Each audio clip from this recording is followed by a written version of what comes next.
My name is Lisa Ching. I'm 38 years old and I run triage on a building full of emergencies for a living. I'm the department administrator for a hospital system in Columbus. The person who makes sure the OR schedule doesn't collapse when 3 surgeons call out sick on a Tuesday, the person the billing department calls before they call legal, the person whose name is in the phone of every department head as the first number when something goes wrong. When the director of the hospital says everything runs like clockwork, she means me. I am the clockwork. I mention this because it explains why, when my sister's wedding quietly deleted my parents from the guest list 16 days before the ceremony, my reply was a single word. Noted. The groom's mother thought that word meant she had won. People who don't know me well always make that mistake. 41 missed calls from Scottsdale, Arizona arrived on my phone over the following 48 hours. I know the exact number because I counted them before I deleted the log, standing in a backyard in Columbus where string lights were going up between the fig tree and my father's vegetable garden, while my mother stood on the porch in a dress the color of the first day of school and cried at something good for the first time in 3 weeks. But the calls come later. This story starts with a spreadsheet, a hospital administrator's habit of labeling everything twice, and 14 months of invisible work that someone had been counting on never being seen. Here's what you should know about me. I've been in hospital administration for 15 years. Before that, I put myself through 2 degrees by working the floor at a restaurant my parents didn't own, because that's the other thing you should know. My parents, Robert and June Ching, run a coin laundry on the east side of Columbus.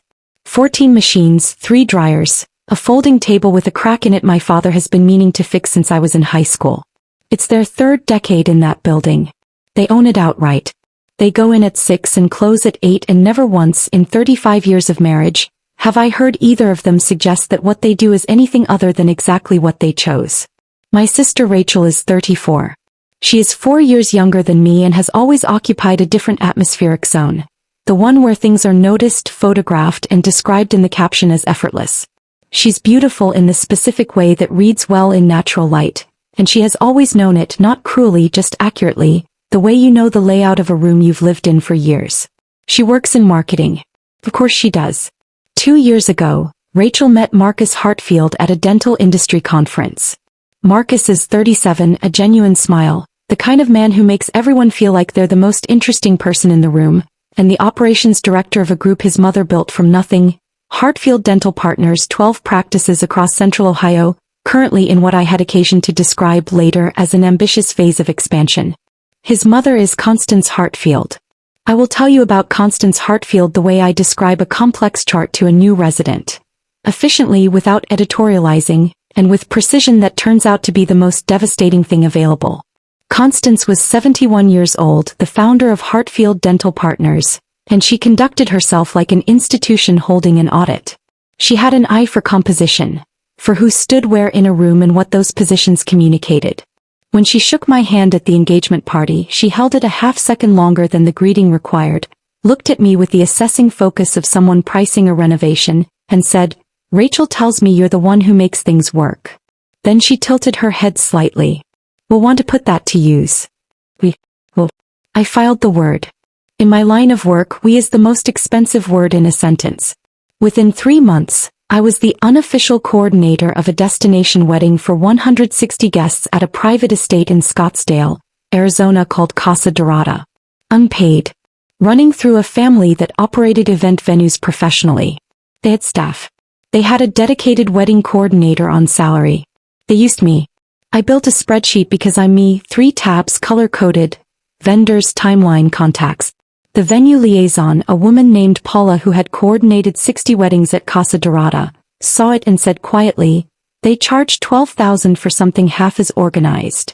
I did it for a lunch I paid for myself and a thank you Rachel gave with the casual ease of someone who has never once wondered if gratitude required effort. And here's the part one want to be honest about because it matters for everything that comes later. I knew. From the first engagement party, from the word we in Constance's handshake, I understood the shape of what was being asked. I read organizational dynamics for a living. I find the pressure points in a system before the system fails. I had looked at this particular system and identified exactly where the load was being placed and on whom. And I had stayed anyway. Because Rachel had called me the night Marcus proposed and cried happy tears and said she needed me, and that was still the most powerful currency in my life. and I had not yet learned that a person can love you genuinely and still assign you to infrastructure. I want you to know that.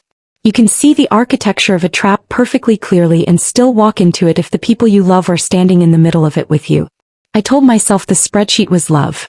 Some forms of love have color-coded tabs and auto-saving backup copies. Some lies are very well organized. The first trim happened in October in a photograph. An editorial shoot at the Hartfield flagship dental practice, bright, clean, white stone, where Rachel and Marcus posed with immediate family on both sides. My parents had driven 90 minutes, Dad in his one-collared shirt, Mom in a blazer she'd had dry cleaned for the occasion. The photos were beautiful. I saw the gallery on the Hartfield Partners website before Rachel told me it was up. My parents were in the raw shots. In the posted version, the frame started at Marcus's shoulder and ended at Constance's. My parents existed somewhere to the left of the crop line. I called Rachel. Politely, the way I call a department head about a billing discrepancy. She put me on hold for 4 minutes and then said in a voice I recognized as borrowed, that the framing had been a composition decision. People who drove the narrative knew which elements to feature, and which to keep in the background so the featured elements read cleanly. I printed the original at 16 by 20, framed it and hung it in my parents' living room. My mother traced the edge of the photo with one finger and said I was so thoughtful. She never knew about the website because I made sure she didn't. I smoothed it and everyone stayed comfortable, including the person who'd done the cutting. That was my first mistake dressed up as management. It would not be the last, and the next one was on the seating chart. In January, Constance announced, and it was always announced, never discussed, that the Hartfield family would manage all travel for both families. Flights, accommodations at Casa Dorada's private villa block, ground transfers. It made sense. The estate was invitation only, the accommodation was controlled by the venue, and the guest shuttle manifest ran through the Hartfield coordination office. You didn't attend that wedding. You were processed into it. For my parents, this was the news of the year. My mother found her dress on a January clearance rack. Powder blue, $56, hung on her closet door like a calendar entry. Dad asked me one thing and he said it the way he says important things, quietly without looking up from whatever he was fixing. An aisle seat on the flight because his knee had been giving him trouble and he'd been told to stretch it on longer trips. That was his only ask. Here's what I noticed. Because noticing is what I do. Travel was the one column in the wedding spreadsheet I was not permitted to populate. Every vendor contract, every seating revision, every timeline adjustment passed through me except that one. Twice I asked the Hartfield coordinator for my parents' confirmation numbers to log in the system. Twice I received the same answer, smooth and final as a door closing softly. The travel office has it handled. I wrote a note in the spreadsheet margin. Actual text, red font. Get R&J Ching confirmations before May. I want that on record. I saw the flag. I flagged it. By spring I understood something else about this wedding. The guest list crossed my desk for final seating assignments and I did what I do. I looked at every name. A cluster appeared that had no relation to either family. I ran them through a quick search. A managing partner at a private equity group. 2 representatives from a national dental supply company pursuing a regional acquisition. A VP from a dental financing platform. I pieced it together the way you piece together a diagnosis when the symptoms stop adding up to something benign. The Hartfield practices had been expanding. 2 new locations in 18 months, a 3rd under renovation. Expansion in healthcare is funded. Healthcare funding is relationships. A wedding at a private estate in Scottsdale is a pitch meeting with linens.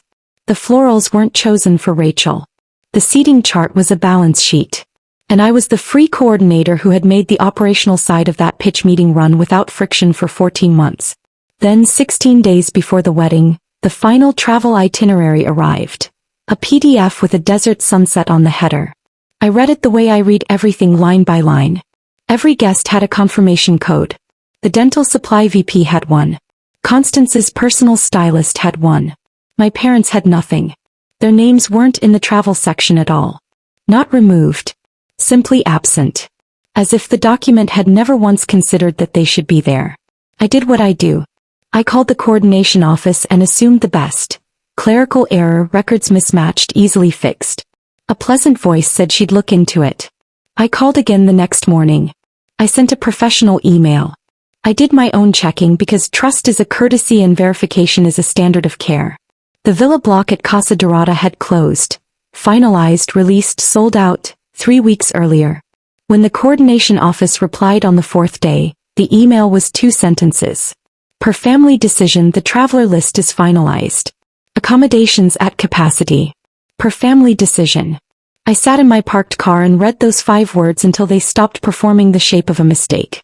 There was a wedding group chat. I used it the way I use a department memo. Professionally with facts, no adjectives. Quick flag, I wrote.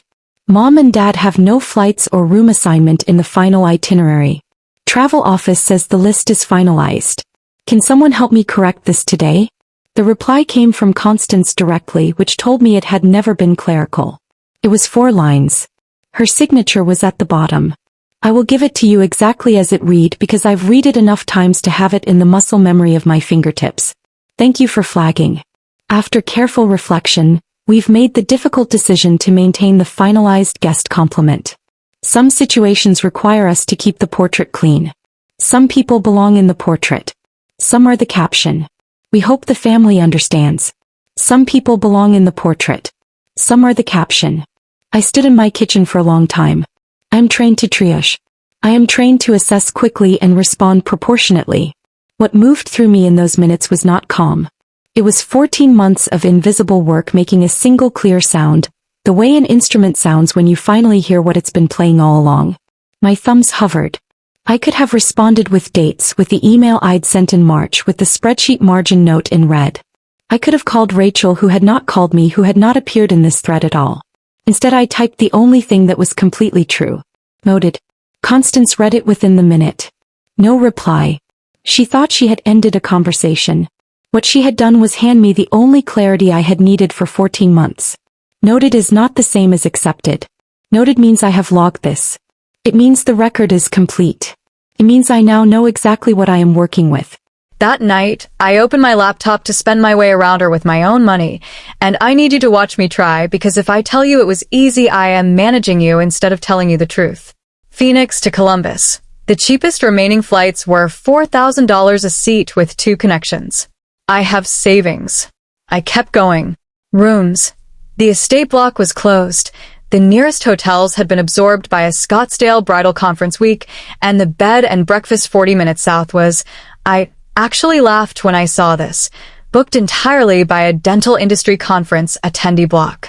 I called Casa Dorada directly, professional voice on, identified myself as coordinating for the Hartfield-Chung wedding, and asked to add 2 immediate family members to the guest manifest. The front desk was gracious and immovable. The manifest is managed exclusively by the Hartfield Coordination Office. We cannot add names without written authorization from the coordinating party. I even priced a short-term rental on the far side of Scottsdale before I stopped myself, because what was I actually planning? To fly my parents 5 hours so they could wave at a gate they weren't on the manifest to open. I closed the laptop at midnight. Every door had been locked from the inside, weeks ago, quietly, while I was busy running their timeline. You don't lock that many doors by accident. You lock them on purpose, and you do it while the person you're locking out is still filing your vendor contracts. You're wondering about Rachel, and you should be. My sister, whose wedding this was, whose family this was. Rachel had been at a personal development retreat the week the final itinerary went out, a pre-wedding wellness program in Sedona with a strict no device policy. I used the emergency line. The message that came back via retreat staff was calm and brief. Rachel says she trusts the coordination team's decisions and asks that you support the process. Support the process. My sister's voice, borrowed from somewhere it didn't come from. Someone had spoken to Rachel before the retreat. Someone had told her a story, that the family coordination was settled, that everything was handled, that my parents' absence was mutual and graceful. And Rachel, who wanted to believe she was stepping into a beautiful thing without anyone being hurt by it, had chosen to let that story be true. My sister wasn't cruel. My sister was managed, and I recognized the technique, the way you recognize a familiar medication by the shape of the capsule. Control what someone sees, and you never have to argue with what they think. I had spent 15 years doing it to hospitals. Constance had spent 14 months doing it to my sister. 4 days after the noted text, my colleague Priya, who had done floral coordination for a Hartfield event 2 years earlier and still had contacts in the vendor network, forwarded me something without comment. An internal shuttle logistics email, the kind that gets CC'd to florists and then forgotten. Attached was the ground transport roster, built from the finalized flight manifest. Date stamp: 3 weeks before I had made my first call to the coordination office. 3 weeks before my parents had any idea their names weren't there. I scrolled the list. The dental supply VP and his wife. The private equity managing partner. Constance's stylist. Near the bottom, 2 entries with a single strike-through. Chung R. Chung J. A comment in the adjacent field, administrative and clean. Removed per CH. Per CH. Constance Hartfield. 3 weeks before I had flagged anything. 3 weeks before I had made a single call. They had been removed before I knew to look for them. I want to be clear about what I did with that email. I did not forward it to Rachel or to my parents or to anyone. I never showed it to a soul, and I never will. It wasn't evidence in a case. There was no courtroom coming. It was just the truth sitting in my inbox, confirming what the portrait text had already told me, and changing the last story I'd been telling myself. Because up until that email, I had been telling myself I was protecting my parents by smoothing things over. But my fingerprints were on the machine that had removed them. I had made the machine run beautifully for 14 months. I had made the removal possible by being so reliable that no one had needed to wonder what would happen when I stopped. You cannot unknow something like that. The only question is what you owe, and to whom. What I owed fit in a spreadsheet I had open on my laptop at 11 at night. I spent 1 hour completing it, every vendor, every contact, every timeline in final form, then send it with a 1-paragraph cover email to the Hartfield coordination office. Resigned as wedding coordinator, effective immediately. All materials enclosed and organized for seamless transition. No mention of portraits or captions or removed names. Just a clean exit from a role I had never been paid to hold. I drove the spreadsheet to Marcus and Rachel's apartment the next afternoon because dropping it in email was not quite enough for 14 months. Rachel was home, between things, in workout clothes with an iced coffee. She looked at my expression and then at the printed cover page I'd clipped to the folder and said, "Lisa, you're being dramatic." There was a particular lightness in the way she said it, the warmth of someone who has decided nothing she chooses can have real consequences. It's just logistics. Constance can handle it. I set the folder on the kitchen counter, squared the corners from habit, and said what I had come to say. Everything is tabbed and current. Congratulations on your wedding. And I walked out of the apartment and sat in my car in their parking lot and felt something I have no better word for than terrifying relief. The way you feel when you finally set down something you have been carrying so long you forgot it wasn't attached to you. Here is what happens when 14 months of invisible logistics walks out the door. Nothing at first. Then everything quietly, the way a wall shows its damage after the paint starts pulling. The transport company called me because the final contract had an unsigned addendum in the coordination inbox. The caterer's manager called about a dietary restriction flagged in week 3 that never made it to the final kitchen brief. The officiant's assistant called to confirm which family member would be holding the rings, because 3 people had given her 3 different names. Each time I was warm and helpful and completely useless. I'm no longer coordinating. The Hartfield Events office handles all vendor questions. I gave the correct number and wished everyone a beautiful event and hung up and went back to what my hands were already doing. 8 days out, Rachel texted me for the first time since the coordination email. No greeting. Just, "What's the florist's emergency contact if a delivery is delayed?" I looked at that message for a long time. The old reflex was right there, warm and ready, the impulse to fix, to smooth, to be useful, because useful felt like being necessary and necessary felt like being loved. I typed back 1 line. "All contacts are in the coordination folder I sent the Hartfield office. Tab 2. She didn't reply and she didn't ask again. But calls kept coming from vendor numbers I recognized, every day more of them, because 14 months of invisible work doesn't vanish quietly. It leaves a shape, and the shape was starting to show in every department of the production. The night before the wedding, I did what I had been building toward since the moment I pulled into my parents' driveway 2 weeks earlier and told them everything, Nothing sanded off. The missing confirmations. The closed room block. The manifest. The portrait text. Read out loud off my phone in their kitchen with the overhead light on and my mother's hands going flat on the table. My father had taken his glasses off, which is how I know he was deciding something. He looked at the wallpaper behind the table for a long moment. Then he looked at me. I spent 35 years building a life that didn't need a guest list, he said. I'm not going to beg someone to put me on one.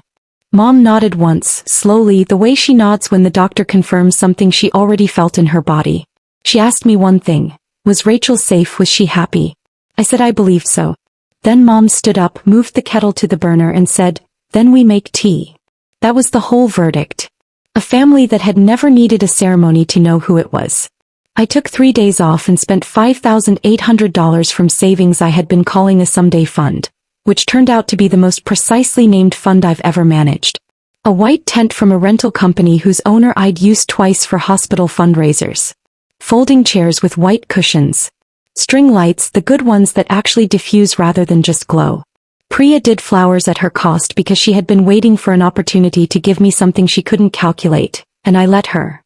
Hydrangeas, specifically, soft and overflowing and absolutely not chosen for camera performance. The restaurant owner 2 blocks from my parents' laundry, a man named George who has been feeding that neighborhood for 22 years, did the buffet himself as a gift and would not hear otherwise. The photographer was a graduate student from the art school who had photographed my parents' 25th anniversary for a class project and had the best picture of the 2 of them that I had ever seen. An anniversary celebration. Saturday evening, June 21st. Frank and June Ching, 35 years. The guest list was the opposite of a manifest. It was the people who had been in the orbit of my parents' lives long enough to have learned their habits. Neighbors who had watched my father replace the gutters 3 times. The woman who had worked every Tuesday shift at the laundry since my parents opened it. Dad's high school friend who drove 40 minutes. The priest who had married them and baptized both of us and who said yes immediately and then said, "I was wondering when someone would do this for them." Nobody received a digital invitation. I made 52 phone calls. Nothing went online. Not a photo, not an announcement. I was not competing.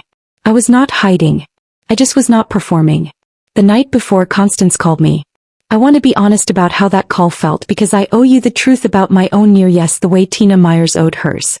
Constance's voice on the phone was precise and patient in the way of someone who has negotiated things her whole life.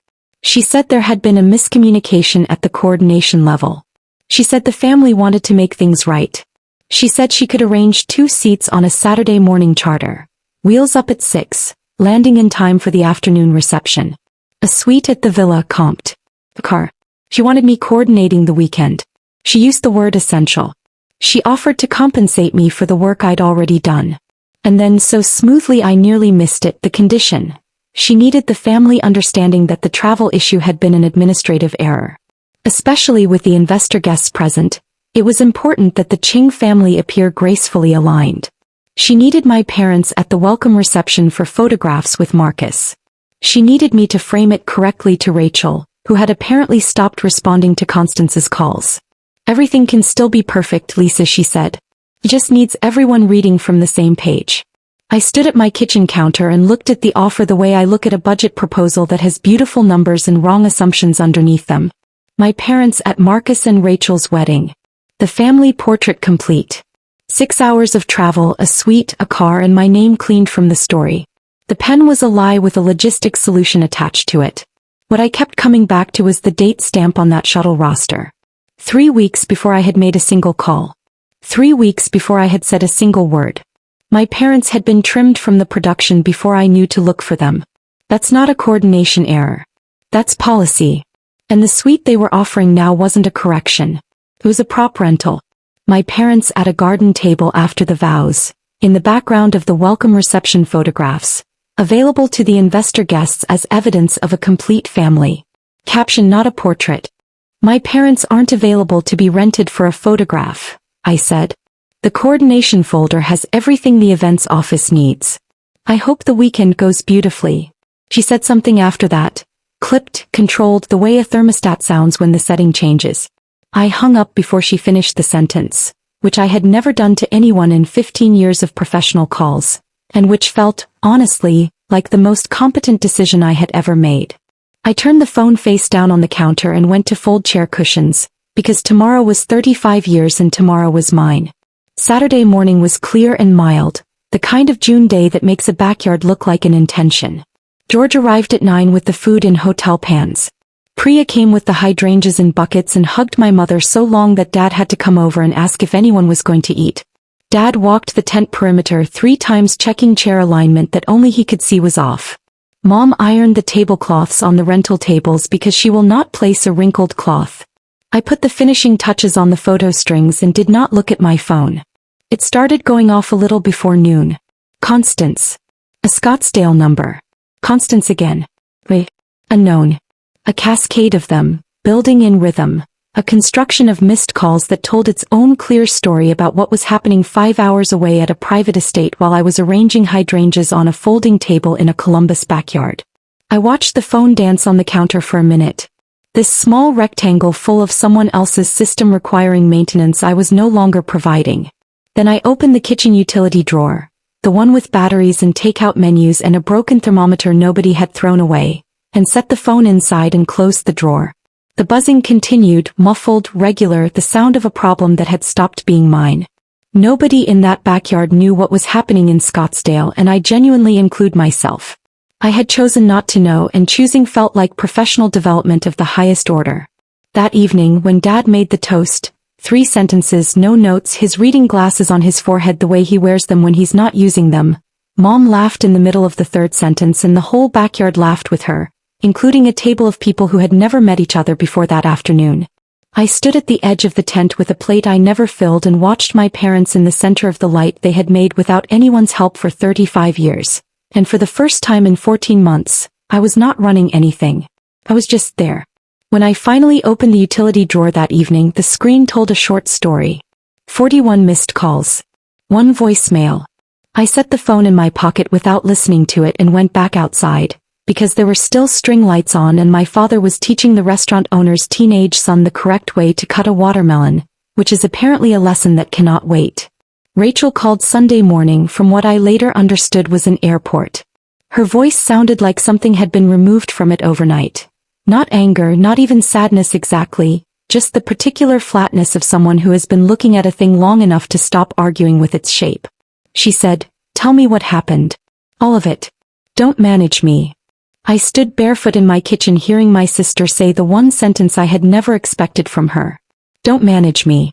14 months of smoothing and simplifying and protecting people from the exact information they needed compressed into one request I could not refuse. I gave her the facts the way I give a department head a situation report. No adjectives, no conclusions, no predetermined meaning. The travel confirmation request. The closed room block. The finalized list and what it said. The shuttle roster with the strike-through and the date stamped 3 weeks before I'd said a word. The portrait text read verbatim. The charter flight offered Saturday morning what it required in return.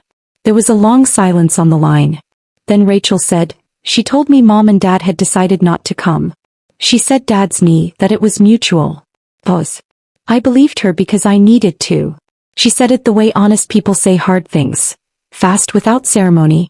I needed the picture she was selling and I didn't want to know what it cost. I listened. I didn't fix. I didn't smooth. "What do you want to do?" I asked. She said she didn't know yet. I told her I loved her regardless and that today was Mom and Dad's 35th anniversary, and that there was leftover ham in their refrigerator and a backyard that still smelled like hydrangeas, and that she was welcome whenever she was ready, and that I was not going to tell her what to decide. Then I said one more thing and I made myself say it slowly because it was the sentence I had been practicing against every instinct for 15 years. I'm not deciding for you. I'm not deciding what this means about Marcus or who you should be tomorrow. That's yours. She was quiet another moment. I have to see something first, she said. And the line went quiet. I found out the rest in pieces over the following days from Priya's vendor network and much later from Rachel herself. My sister had walked into the Hartfield coordination tent at Casa Dorada on Saturday morning and asked, without preamble, to see the working copy of the shuttle manifest and the original booking timeline for family travel. The coordinator, who was staff and tired and had been fielding calls about an unsigned catering addendum all morning, Gave her both without considering the implications. The date stamp on the removal was there in the field data. 3 weeks before anyone had said a word to my parents. Rachel had stood in that tent and run the math herself. Then she had found Marcus and she had asked him one question. Did he know? And Marcus Hartfield, who was a decent man who had been managed by his mother since he was old enough to be managed, had answered with the honesty I respect. No, he hadn't known. But when she showed him the document, he had gone quiet in a way that said he was not entirely surprised. My sister told me later that he had looked at the date stamp for a very long time, and then he had looked at her, and then he had said he was sorry, and she had said sorry was going to need to be more specific. What happened at Casa Dorada that Saturday is not my story to tell in detail. It belongs to Rachel and Marcus and whatever they are building now, which is their own. What I know is that the investor guests were served a beautiful lunch at a long table set for people who had come to witness a family, and the family did not perform on schedule. The dental supply VP left early. The private equity managing partner was photographed at the airport bar at 3 in the afternoon. The refinancing conversation, which had been the real purpose of the guest list, did not happen in the way it had been arranged to happen. Whether it happens at all and in what form is a question for people whose names I do not recognize. Constance's voicemail, the one I listened to 3 days later in my parked car outside the hospital. Her voice was different from the charter flight call. Stripped down, the way a room sounds when you remove the furniture. You were the only thing in that entire production that actually worked, she said. I need you to know that. Then the line ended. I sat with that for a minute. It was the most accurate sentence she had ever said to me. Then I deleted it because some clarity arrives too late to be useful to anyone but you. Rachel came home 10 days later. She let herself in with the key she'd had since college, found me in the kitchen and sat down at the table. Not dramatic, not theatrical. Just my sister at the kitchen table where we had done homework and eaten birthday cake and argued about the television for 30 years. He said she was sorry. Not the managed kind of apology that routes responsibility toward a coordination error. The whole kind. I chose the picture, she said. I knew something was wrong and I chose not to look at it. I sat across from her and did not smooth it or soften it or tell her it was fine, because it hadn't been fine, and she deserved the truth more than she deserved comfort, and sometimes those are the same thing and sometimes they're not. We sat in the kitchen for a long time. The honest kind of quiet that only comes after something true has been said and actually received. What came after belongs to them. Rachel and Marcus, navigating what they're building now without a production company attached to it. They're in a small apartment near the university. Marcus is looking for work. He's decent and he knows now that he was managed, which is the beginning of no longer being managed. Some nights Rachel goes quiet in the middle of a laugh. I let her. It's clean pain, the kind that heals straight. My mother says she sounds younger on the phone now, which is her way of saying she sounds like herself. In December I gave notice at the hospital, which my director received like a fire alarm with no evacuation plan, which was extremely gratifying. In February, with the savings I hadn't spent on a Scottsdale chartered flight that would have carried my parents to a garden reception table as controlled background, I opened a place 6 blocks from my parents' laundry. A neighborhood breakfast and lunch spot. Long tables, the kind that don't have a VIP end. You sit where there's a seat next to whoever's already there. The hospital administrator next to the woman who works the laundry shift. The judge next to the guy who details her car on weekends. I named it for a word that turned out to mean more than the person who received it ever understood. Noted. On the wall behind the register, printed small enough to miss if you're not looking, is a line that a 35-year marriage taught me from the outside while I was too busy organizing the ceremony to see it. A wedding is a picture. A family is a table. And the people who decide who belongs in their portrait were never going to save you a seat at their table anyway. We do good business. Turns out a lot of people are tired of auditioning for their seat at someone else's table. My parents come in most mornings. Dad orders the same thing every time and argues cheerfully with George about portion size. Mom refills strangers' coffee like it's her kitchen because she is constitutionally incapable of sitting still in a room where something could be made easier for someone. And on the wall, in a frame I picked up at an estate sale, is the photograph the art student took at the anniversary celebration in the backyard.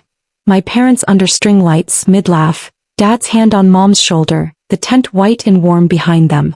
Not a portrait. Not a caption. Just a picture of a marriage, which is the realest picture there is.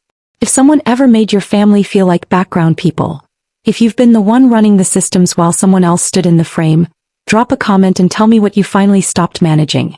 I read everyone. And subscribe. Because the next thing my mother did in the restaurant the first week we opened is a story I don't have room for here but you will want to hear.